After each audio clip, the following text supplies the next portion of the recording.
Welcome to LinguisticsTube. On this channel, you will find videos about learning English, as well as more scientific videos about linguistics and psychology, and more general academic topics such as study skills, conducting research, and writing academic articles. This episode is part of my series which explores how to write effectively in English. We will learn about a range of skills which you can use generally, and I will also share my advice for specific writing exams, such as TEM-4 and IELTS. In this episode, we will learn about two essential writing skills, summarising and paraphrasing.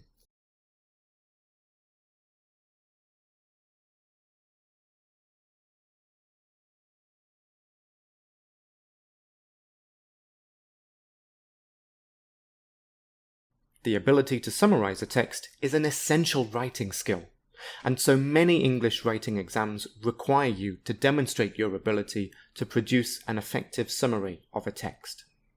For example, in the TEM-4 writing exam, you must read and then summarise an article which is usually between 220 and 250 words. The summary that you write should be between 60 and 65 words. Therefore, you need to identify the most important points in the article and rewrite them in the fewest possible words. To be able to do this, you need to learn how to write succinctly. In this episode, we'll learn about two important skills that will help you to write effective summaries: summarising and paraphrasing. In the first section, we will look at 7 techniques to help you write succinctly. But firstly, what is succinctness?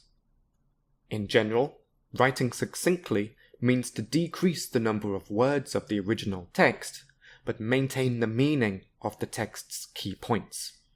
So, in a typical summary task, your writing will be succinct if it has a small number of words, but the same or very similar meaning as the original text that you are summarising.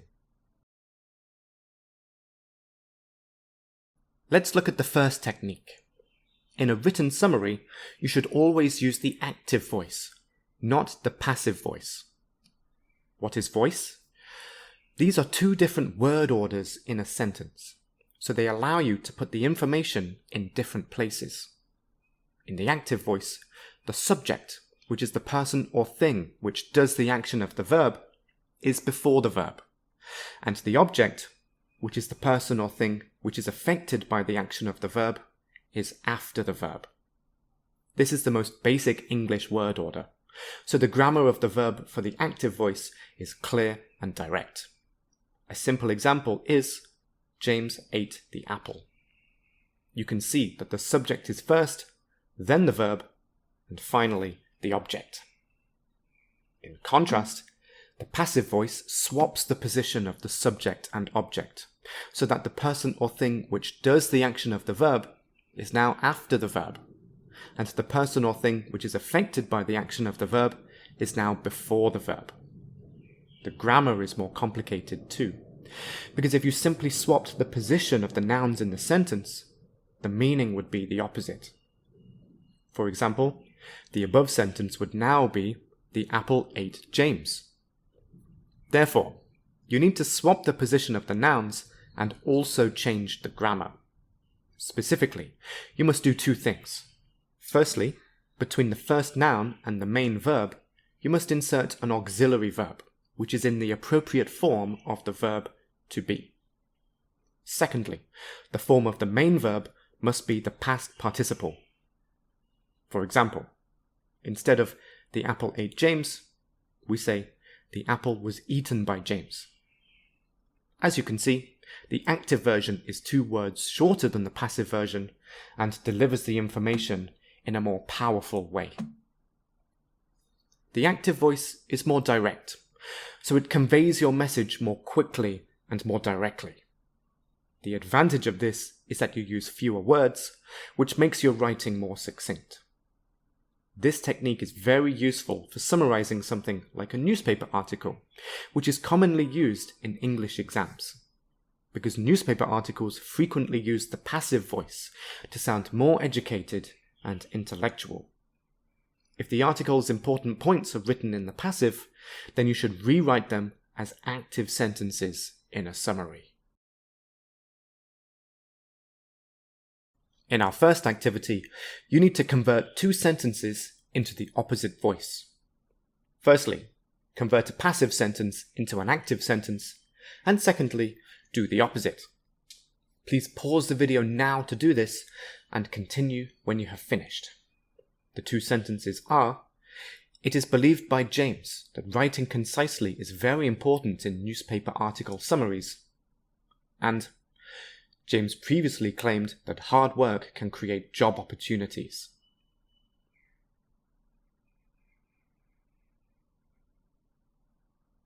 Here are the answers. Instead of writing, it is believed by James that writing concisely is very important in newspaper article summaries, you can save words and make your writing more powerful by writing, James believes that writing concisely is very important in newspaper article summaries. And instead of, James previously claimed that hard work can create job opportunities, you can write, it was previously claimed by James that job opportunities can be created by hard work. The second technique for making your writing more succinct is to avoid the type of nouns that have been created from verbs. These are called nominalisations. This type of noun is made by adding an inflection to the end of a verb.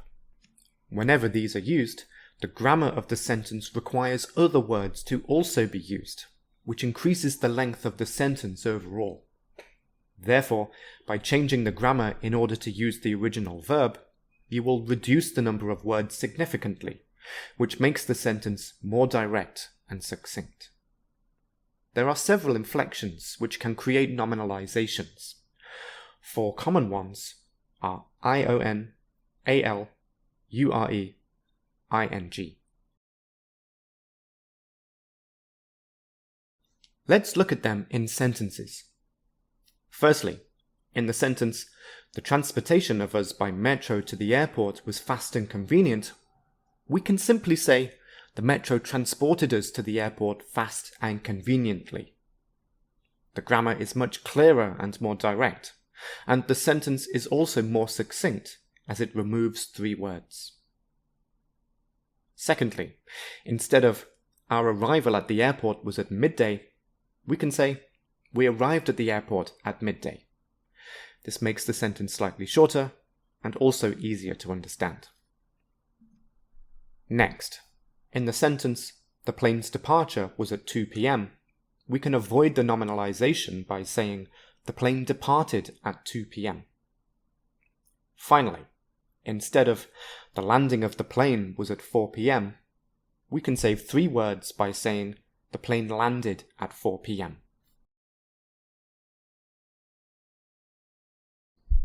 In our second activity, remove the nominalisations in two sentences in order to make them more succinct. Please pause the video now to do this and continue when you have finished. The two sentences are, an evaluation of the procedures needs to be done, and success is a combination of hard work and dedication.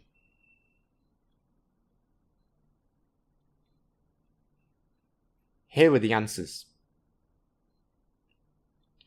In the first sentence, the nominalisation is evaluation. The original verb is evaluate, so using this in the sentence gives us the procedures need to be evaluated. You can now see that we lost three words through this method. However, the tone still isn't completely direct, because this is a passive sentence. Making it active doesn't reduce the number of words, but it does make the tone clearer. We need to evaluate the procedures. In the second sentence, the three words surrounding the nominalisation can be removed, which makes the sentence more succinct overall. Success combines hard work and dedication. Related to the previous technique is the third technique, which is simply to avoid verbs that are longer than one word. You can see a few examples on the screen. From these, you can see that verbs can be several words for a few reasons. For example, an adjective can be created from a verb, similar to a nominalisation. Because this requires additional words, such as is and of, converting it back into a verb also removes the surrounding words.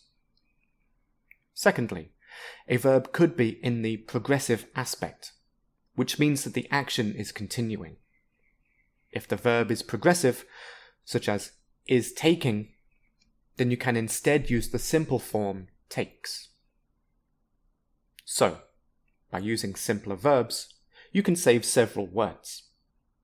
It is possible that you will lose a bit of meaning when you simplify the verb, but this is not a problem in a summary, as the goal is to maintain only the most important information. So, the simplest verbs are definitely the best. In our third activity, convert these multi-word verbs into one-word verbs. Please pause the video now to do this and continue when you have finished. The two sentences are, Frank has knowledge of grammar, and your headache is suggestive of hypertension.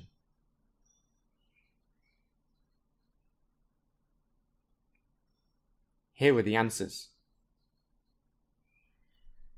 In the first sentence, has knowledge of can simply be converted into knows. So you can say, Frank knows grammar. It sounds a little simplistic, but the key meaning is maintained, which is the goal of a summary. In the second sentence, the adjective can be converted back into a verb, and the two words surrounding the adjective can be removed, which makes the sentence more succinct overall. Your headache suggests hypertension. The next technique is to avoid a type of sentence called a cleft sentence. To create a cleft sentence from a basic SVO sentence, begin the sentence with the word it or there, which is referred to as an empty subject. Afterwards is the auxiliary verb is, was, or were. Then insert the real, original subject of the sentence. And finally, put a relative pronoun after the real subject. This is a word like that, which, who. This therefore turns the original sentence into a sentence with a main clause and a relative clause. You can find an episode about relative clauses on this channel if you want to learn more about the syntax of this sentence. Using a cleft sentence instead of the basic sentence type makes the real subject more prominent and important. To see this, compare these two sentences, firstly in the basic form and secondly as cleft sentences.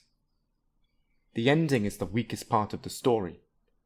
It is the ending which is the weakest part of the story. Some students refused to show their ID card. There were some students who refused to show their ID card. Cleft sentences are definitely high-level syntax, and so you should learn how to use them correctly. However, regarding summaries, you must avoid them because they are absolutely a waste of words. In our fourth activity, convert these cleft sentences into basic SVO sentences. Please pause the video now to do this and continue when you have finished. The three sentences are, it was her last argument that finally persuaded me. It is inevitable that oil prices will rise. There are many leaves which fell on the ground.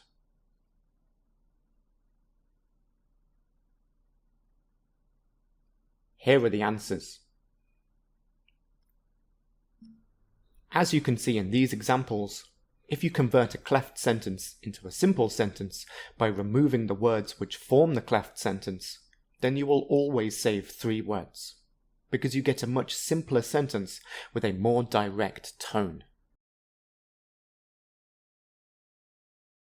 Prepositional phrases often add unnecessary words to a sentence, so, if possible, you should avoid these in a summary.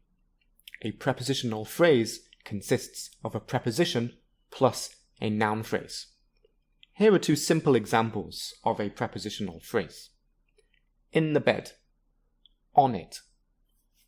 The prepositions are in and on, and the noun phrases are the bed and it. You can find an episode about prepositions on this channel if you want to learn more about prepositional phrases. There are many ways to remove prepositional phrases, or convert them into something more succinct. The way to do this depends on the role of the prepositional phrase in your sentence. Firstly, prepositional phrases can have a possessive function. This means that the prepositional phrase shows the ownership of something by something else.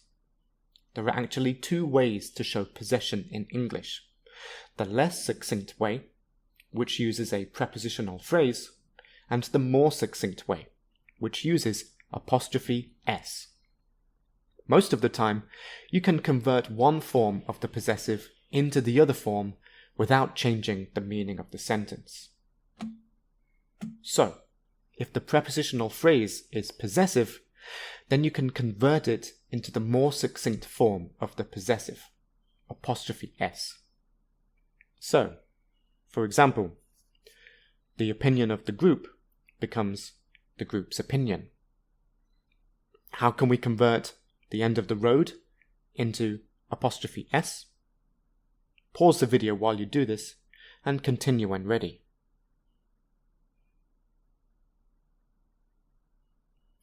We can say the road's end. Another function of prepositional phrases is to show the location or the direction of something, not the possession of something.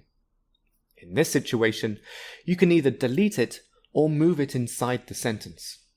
For example, instead of saying, "We went on a trip to the beach," you could move the noun inside the sentence and say, "We went on a beach trip." For the next example, "I decided to have dinner at KFC," how could we move the noun inside the sentence? Pause the video while you do this and continue when ready.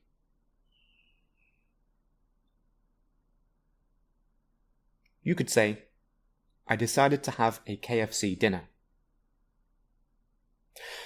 Most of these techniques remove one or two words at least, without significantly changing the meaning.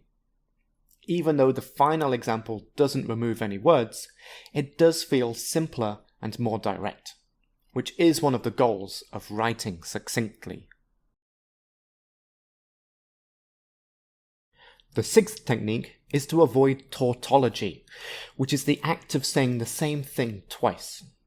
In a normal essay, tautology isn't a huge problem, and so we usually don't notice it. But when every word is important, we should definitely avoid this. As you can see in the first example, "I love the blue colour of her eyes" becomes "I love her blue eyes." In this sentence, the colour of is unnecessary because the sentence is about colour, so we don't need to explicitly say that it is about colour. In the next example, "The reason I'm reading this is because I love writing," we can simply remove the underlined words without damaging the meaning of the sentence. "I'm reading this because I love writing." Using the word "because" means that the sentence contains the reason, so we don't need to explicitly say that there is a reason in the sentence.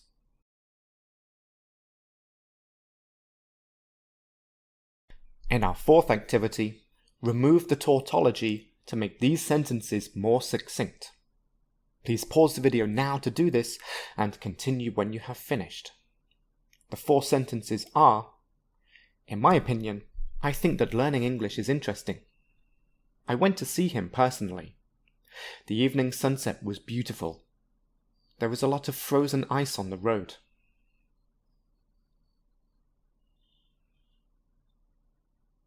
Here are the answers. In the first sentence, you can choose whether to delete "in my opinion" or "I think that," as they both have the same meaning. In the other 3 sentences, one word is obviously tautological. In order to know which word you can delete, you need to understand the overall meaning of the entire sentence. Here is the seventh and final technique. If you have a relative clause after a noun, you can easily replace it with a one-word adjective before the noun. This is because adjectives have the same job as relative clauses. They add more detail to the noun. If you want to learn more about this, I recommend that you watch 2 episodes on my channel. One is about relative clauses, the other is about adjectives. In fact, the grammar of relative clauses in a language like Chinese is very similar to adjectives in English, because they are always before the noun and do not have relative pronouns, unlike English relative clauses. Usually, the relative clause already contains an adjective, and this is the adjective that you should use in your succinct version. So, if you are a Chinese speaker, or if your language's relative clauses also function like English adjectives, then this technique should be easy for you to use. Let's look at some examples. Firstly, people who are experienced at traveling know how to get cheap holidays. Instead of saying people who are experienced at traveling, you can convert the relative clause into the adjective experienced and the noun people into something more meaningful. In this case, I chose travelers. Experienced travelers know how to get cheap holidays. The shorter sentence has very similar meaning and saves 4 words. Please do the same for the next example. People who are excited about walking love to walk. Pause the video while you do this and continue when ready.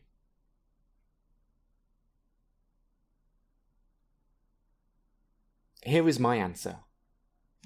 Excited walkers love to walk. I converted the relative clause into the adjective excited, which was already in the relative clause, and the noun into the more meaningful word walkers. Here is one more example. People who are not scared of dancing enjoy dancing. It should be easy to convert the noun, but the adjective is not scared. You need to find a one-word adjective with this meaning. Again, pause the video while you do this.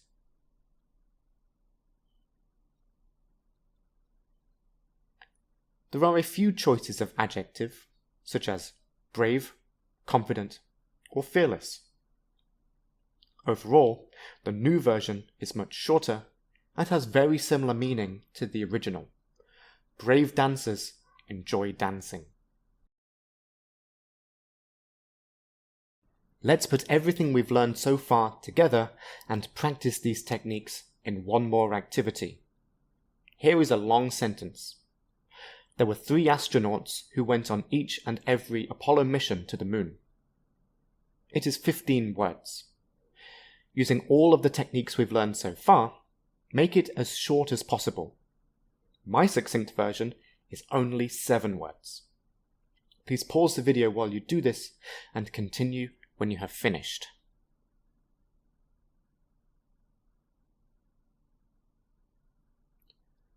Here is the most succinct version that I can create without losing the important meaning.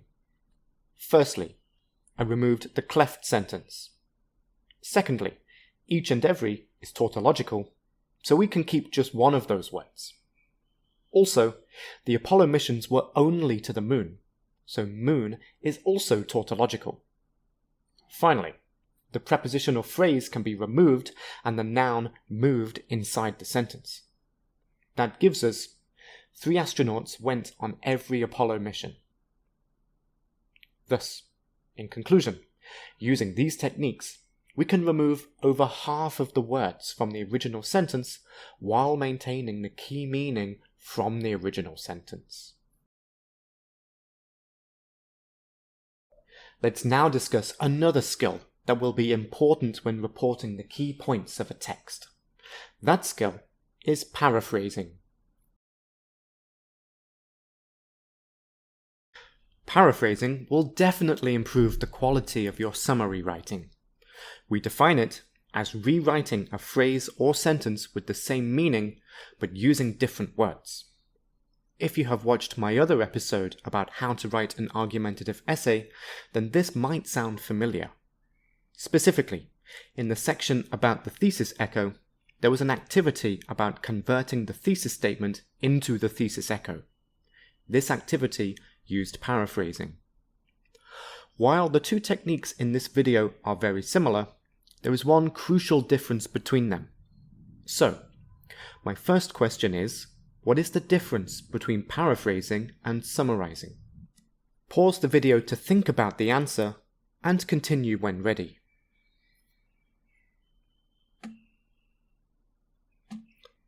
While both paraphrasing and summarising require you to keep the meaning and change the wording, summarising requires you to reduce the number of words, whereas this is not a requirement for paraphrasing.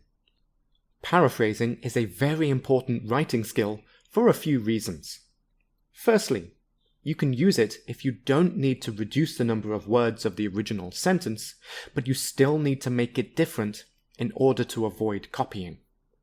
You might also need to paraphrase something if you already summarized an important point by removing words, but your summarized version still looks similar to the original wording.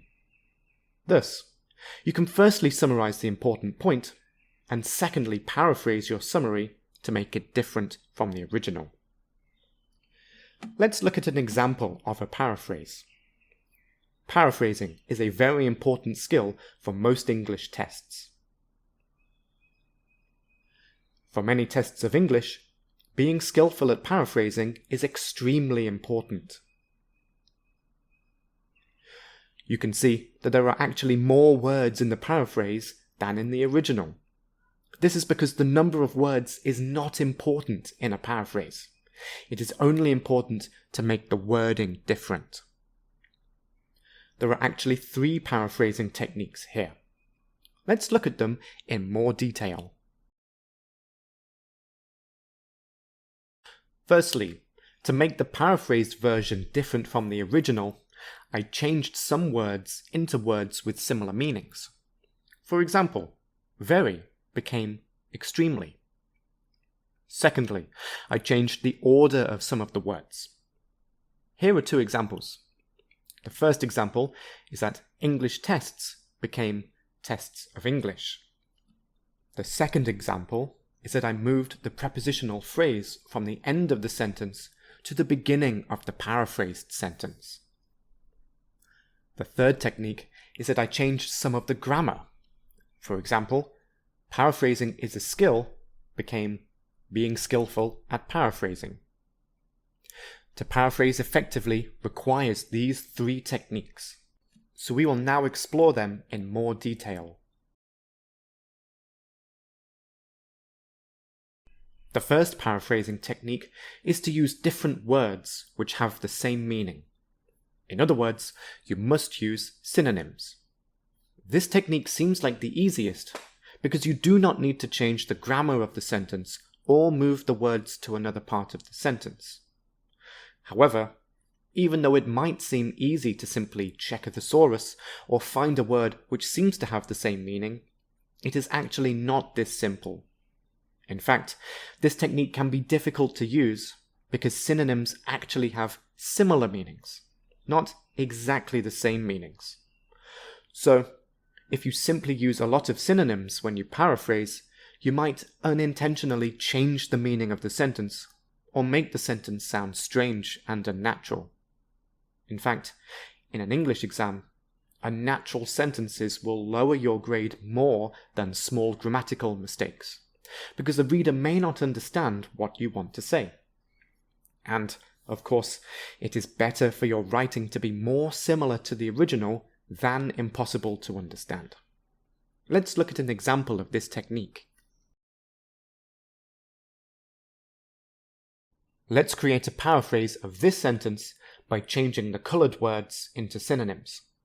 The sentence is, "It can be difficult to choose a suitable place to study English." Here is my suggestion. It is sometimes hard to select an appropriate place to learn English. In my opinion, all of these words are synonyms, and they are all used correctly. Therefore, this is a successful paraphrase. But like I said before, you might create an unnatural sentence if you unintentionally use a word that does not have the same meaning in this context. This is what happened in the next paraphrase. It is often a challenge to pick up a relevant school to learn English. While most of the words are correct synonyms, two of them sound strange. Firstly, choose has been changed to pick up.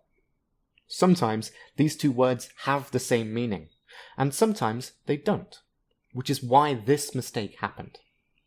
For example, if there are many pieces of paper on a table and I ask you to choose one, you could pick up one. In that context, they are synonyms. But in the sentence on the screen, to pick up a school sounds like you physically want to lift it up with your hands. So, it is an incorrect choice of synonym here. Secondly, suitable and relevant are similar, but here it sounds strange to choose a relevant place to study English. Appropriate is a much better choice. So you can see that it can be very easy to choose a word with a similar meaning, but it actually alters the meaning of the sentence. To avoid this, I recommend that you follow the 100% rule. I suggest that you only use a synonym for a word if you are 100% certain that that word has 100% the same meaning as the original word. If you are not 100% certain, then keep the same word and use the other two techniques to paraphrase your sentence. This will avoid the risks of creating an unnatural sentence or changing the meaning of the sentence. Therefore, ultimately, you must find a balance between using synonyms and radically altering the meaning of the sentence. I recommend that you don't overuse this technique. In the next activity, please create a paraphrase of this sentence. Singapore is a fantastic city with many places to visit. To do this, change the colour words into synonyms.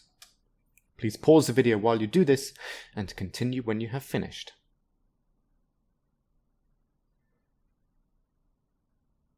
Here is my suggestion. Singapore is an amazing place with lots of locations to sightsee. It is, of course, not the only possibility. You can use any synonym as long as you are 100% certain that it has the same meaning. Let's move on to the second technique, which is to change the order of the words in the sentence. In my opinion, doing this is safer than using synonyms, which can be risky if you are not certain that the synonym has exactly the same meaning. Technique 2 is safer because the words have not changed, so the meaning should be the same. However, this technique can still be difficult to use correctly because it is not always easy to decide which words to move or to decide where the words should be moved to. Also, when you move a word, the grammar of the sentence will probably change. If this happens, then you might need to change other words, add other words, or remove other words. Therefore, you must be confident about your knowledge of English grammar in order to use this technique successfully, because it is better to not paraphrase than to create grammatical errors which make your sentence difficult to understand. So, again, you must find the balance between these two things. It is impossible for me to explain every possible way to change the order of the words in the sentence, because every sentence is unique. So, here are just two possible methods which you might be able to use, depending on your sentence. Firstly, if the original sentence has two or more clauses, then you can change the order of the clauses. Here is an example. If they have some help, most people can paraphrase effectively. However, practice is important because paraphrasing is difficult. the clauses and linking words are different colours. Here is my paraphrase. Most people can paraphrase effectively if they have some help.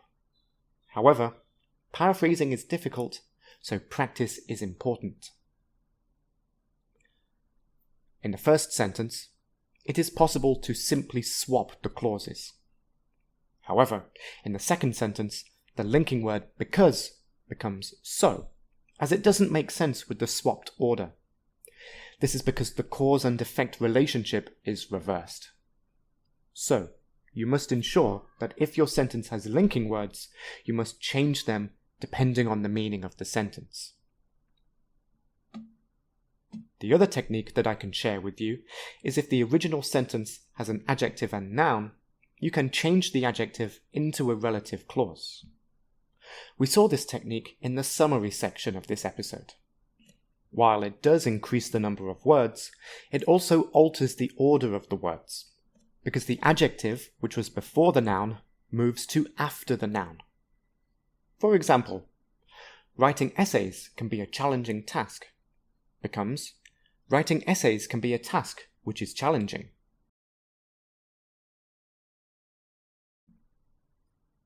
In the next activity, please create a paraphrase of this sentence. Even though he is popular, he doesn't have many friends.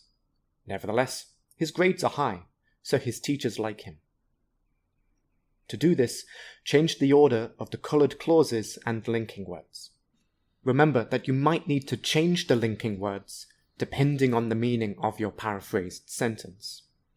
Please pause the video while you do this and continue when you have finished.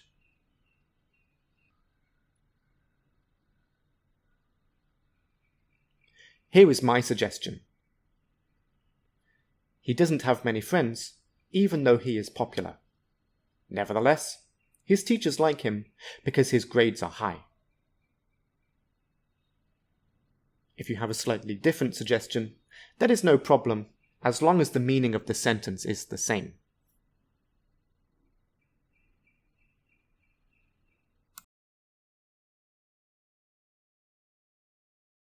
Let's now discuss the third and final paraphrasing technique, which is to change some of the words in the original sentence into different grammatical categories.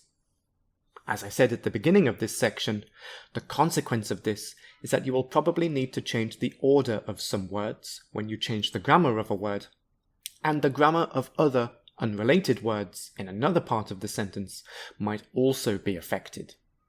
So, you must again be very careful when using this technique, because the entire sentence might be affected by changing the grammar of just one word. Let's look at an example. The most effective way to build your English skill is to study regularly. Like I said for the second technique, it is impossible to provide rules on every possible way to change the grammar of the sentence, because every sentence is unique. So, here are just 3 possible techniques which you might be able to use, depending on your sentence. In this sentence, I have highlighted a few words whose grammatical category can easily be changed. Here is my suggested paraphrase. The most effective way of building your English skill is to do studying on a regular basis. For the green words, you can sometimes change to verb into of verb ing. However, sometimes you cannot use of, so instead you can keep to, keep verb ing, and add do between them, which is the case for the blue words. Finally, for the purple word, on a something basis is a common way to paraphrase an adverb. Here is one more technique for changing the grammar of the sentence, which we briefly discussed in the summary section. This technique is also quite easy to do successfully without creating other unintentional grammatical errors elsewhere. It is to use the active voice if the original is the passive voice, or the other way around. Look at the example on the screen. To improve your English, you should learn new vocabulary on a daily basis. The words in green change when you create the passive. To improve your English, new vocabulary should be learned on a daily basis. An advantage of using the passive is that you do not need to say who does the action of the verb. Thus, you could say, new vocabulary should be learned on a daily basis by you, or simply, new vocabulary should be learned on a daily basis. This can also reduce the number of words, which is of course useful for a summary. In the final activity, please create a paraphrase of this sentence. Mark says that learning English is fun. To do this, change the grammar of the coloured words. Remember that you might need to change the order of some words.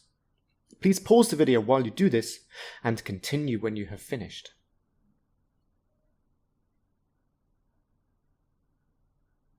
Here is my suggestion. It is said by Mark that it is fun to learn English.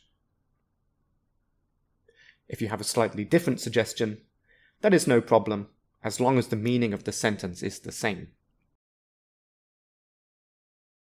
This is the end of the video about summarising and paraphrasing. If you liked what you heard, then you can find more videos in my Writing Skills series, as well as other series on the topics of English and linguistics. Thank you for watching.